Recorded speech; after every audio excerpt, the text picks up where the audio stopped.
चलिए next topic है आपका कॉम्बिनेशन ऑफ रेजिस्टेंसेस, प्रतिरोधों का संयोजन। ये हमारा जो सिंबल है वो रेजिस्टेंस का है। इसके पहले फर्स्ट यूनिट में आपने कॉम्बिनेशन ऑफ कैपेसिटर्स पढ़ा था। कैपेसिटर्स के दो तरह के कॉम्बिनेशंस थे। फर्स्ट इज आपका था सीरीज कॉम्बिनेशन और सेकंड था पैरेलल कॉम्बिनेशन। इसमें भी हम सीरीज और पैरेलल दोनों कॉम्बिनेशन पढ़ेंगे, श्रेणी क्रम और समांतर क्रम। बट मैं आपको इसको थोड़ा इजी करने के लिए इसकी डेफिनेशन बहुत इजी है। इसमें आप क्या याद रखेंगे, अगर सीरीज है तो एक के पीछे एक के पीछे एक, बैक टू बैक आप इसको, और अगर पैरेलल है तो एक के नीचे एक, एक के नीचे एक। ये डायग्राम बनाने में आपको हेल्प करेगा। 1 बाय 1। ठीक है। एक और बात आप याद रखें कि अगर आपका समांतर क्रम है तो समांतर, ये दोनों ही समान ध्वनि वाले शब्द है, समांतर, विभवांतर, समान, पैरेलल, इसमें भी राइमिक वर्ड्स है, पोटेंशियल, सेम। मतलब अगर हम पैरेलल कॉम्बिनेशन की बात कर रहे हैं, समांतर क्रम की बात करें तो समांतर क्रम में विभवांतर समान रहता है। In parallel combination potential remains same. इसमें सेम नहीं रहता है, इसमें सेम रहता है। दूसरी बात, R is equals to V/I, और इसी से अगर आप फॉर्मूला बनाए V इज इक्वल्स टू आपका हो जाएगा R/I के, और अगर I की वैल्यू निकालना है तो I is equals to V/R, because it is resistance. Resistance के लिए ओम्स लॉ अप्लाई होगा। अगर R का फॉर्मूला बनाना V/I होगा, V का फॉर्मूला RI होगा, I का फॉर्मूला V/R होगा। इसमें सभी में आपका R जो है, अगर मोर देन वन रेजिस्टेंस है, एक से ज़्यादा रेजिस्टेंस है, तो R1 R2 R3 होगा ही होगा। मतलब R को आपको सेपरेट रखना है। बचा क्या अपने पास, V और I। अगर V और I है तो या तो V कांस्टेंट रहेगा या I कांस्टेंट, दोनों कांस्टेंट नहीं रहेंगे, दोनों में से एक कांस्टेंट रहेगा, एक नियत रहेगा और दूसरा डिस्ट्रीब्यूट हो जाएगा। ओके, चलिए करते हैं इसको। क्वेश्चन आपका इस तरह से आता है, describe series combination of resistances and find resultant resistance. प्रतिरोधों का श्रेणी क्रम समूह समझाइए और परिणामी प्रतिरोध ज्ञात कीजिए। तो अभी मैंने बताया कि सीरीज है, तो सीरीज में क्या होगा, बैक टू बैक, एक के पीछे। तो we consider 3 resistances, first, second, third. Here we have 3 resistances and name of first resistance is R1, second is R2, third is R3. हमने माना कि 3 प्रतिरोध R1, R2 और R3 हैं।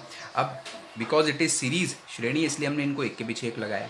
अब आप अगर इसकी डेफिनेशन लिखना चाहें, बहुत ईजी है। ये इसका first terminal of first resistance, ये second terminal of first resistance, first terminal of second resistance, second terminal of second resistance, first terminal of third resistance, second terminal of third resistance. इसे हम कहेंगे पहला सिरा, ये दूसरा सिरा, ये पहला सिरा, ये दूसरा सिरा, ये पहला सिरा, ये दूसरा सिरा। ये किसका पहला सिरा, पहले प्रतिरोध का पहला सिरा, पहले प्रतिरोध का दूसरा सिरा, दूसरे प्रतिरोध का पहला सिरा, और ये दूसरे प्रतिरोध का दूसरा सिरा, ये तीसरे प्रतिरोध का पहला सिरा, और ये तीसरे प्रतिरोध का दूसरा सिरा। बैक टू बैक मतलब हमको इनको ऐसे जोड़ना है, एक के पीछे एक जोड़ते जाना है। हमने क्या किया, इसके दूसरे को इसके पहले से जोड़ दिया, इसके दूसरे को इसके पहले से जोड़ दिया। मतलब क्या, प्रत्येक प्रतिरोध का दूसरा सिरा हमने किससे जोड़ा है, अगले वाले के पहले सिरे से। Second terminal of each resistance is connected to first terminal of next resistance. यहाँ पर भी देखो, second terminal is connected to first. अगर आगे और होता तो अगले वाले के फर्स्ट से हम इसको कनेक्ट करते। तो second terminal of each resistance is connected to first terminal of next resistance. Second terminal of each resistance is connected to first terminal of next resistance. प्रत्येक प्रतिरोध का दूसरा सिरा अगले प्रतिरोध के पहले सिरे से जुड़ा होता है। फिर ये खाली है दोनों, तो इसको हम ले जा करके, ये इसमें करंट तभी फ्लो होगा जब हम इसके बीच में क्या अप्लाई करें, एक पोटेंशियल डिफरेंस। तो इसको ले जाकर हम एक पोटेंशियल डिफरेंस से कनेक्ट कर देंगे। जब हम इसको एक पोटेंशियल डिफरेंस से कनेक्ट कर देंगे तो इस सर्किट में क्या फ्लो होने लगेगा, करंट। पोटेंशियल डिफरेंस हमने कनेक्ट किया V। तो कंसिडर क्या हो, consider 3 resistances R1, R2 and R3 are connected in series combination to a potential difference V and current I is flowing through the conductors. माना 3 प्रतिरोध R1, R2 और R3 हैं जो एक विभवांतर V से जोड़े गए हैं तथा उनमें बहने वाली धारा I है। अब क्या होगा, जब रेजिस्टेंस में करंट फ्लो हो रहा है I, तो अभी मैंने आपको बताया था कि समांतर में विभवांतर समान होता है। ये समांतर है क्या? नहीं है, मतलब इसमें विभवांतर समान नहीं होगा, मतलब तीनों का विभवांतर अलग होगा। तो potential difference of first resistance is V1 हम कंसिडर कर लेते हैं। Potential difference of second resistance is V2 and potential difference of third resistance is V3 and the current flowing through the all conductors is I1, इसमें भी I1 और इसमें भी। हमने मान लिया कि R1 का विभवांतर V1 है, R2 का विभवांतर V2 है और R3 का विभवांतर V3 है। विभवांतर उसके सिरों के बीच होता है, इसके दोनों सिरे, ये पहला और ये दूसरा, तो इन दोनों सिरों के बीच का विभवांतर क्या हुआ? V1। पोटेंशियल डिफरेंस जो होता है it is between the ends of the conductor. इस कंडक्टर्स के ये दोनों एंड्स हैं तो इनके बीच का पोटेंशियल डिफरेंस V1 हुआ, इसके ये दोनों एंड्स हैं तो इनके बीच का पोटेंशियल डिफरेंस V2 हुआ और इन दोनों के बीच का पोटेंशियल डिफरेंस V3।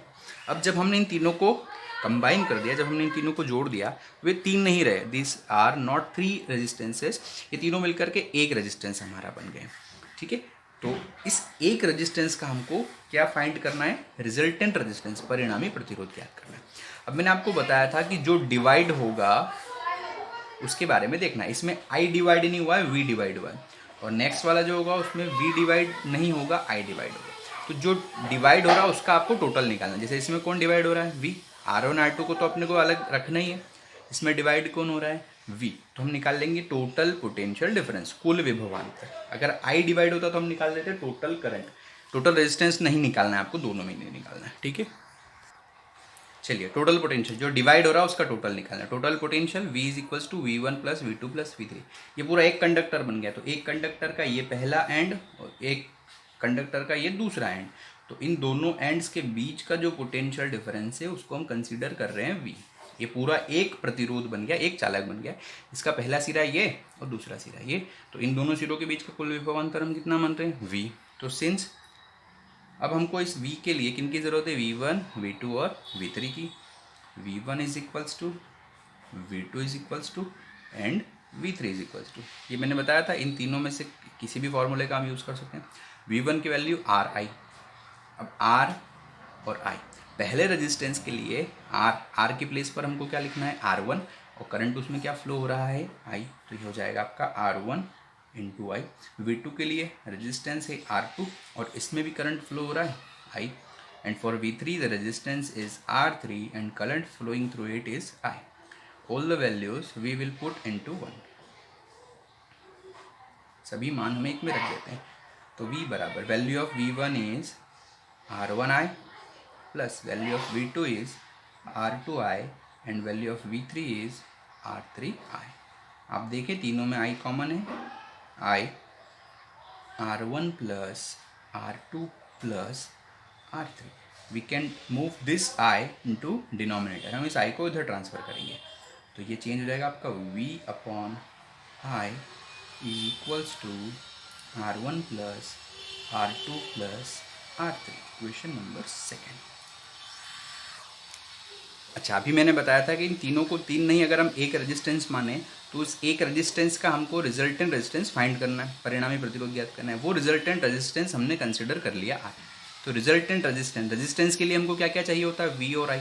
तो I तो हमारे पास A और V हमने फाइंड कर लिया है। तो if resultant resistance is R, तो R किसके इक्वल हो जाएगा आपका?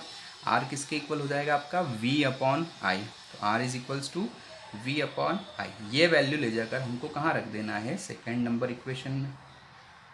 तो V अपॉन I की प्लेस पर हम रख देंगे V अपॉन I की प्लेस पर R। तो R is equals to R1 plus R2 plus R3। It is R resultant resistance in series combination. ये आ गया अपना परिणामी प्रतिरोध। यहाँ पर हमने कितने रेजिस्टेंस लिए थे? 3। अगर 4 होते तो ये प्लस R4 तक चला जाता, 5 होते तो प्लस R5 तक चला जाता। तो if number of resistances is n, यदि n प्रतिरोध हो तो ये R जो है अपना कहाँ तक चला जाएगा? Rn तक। कैसे? R1 plus R2 plus R3 plus up two plus Rn।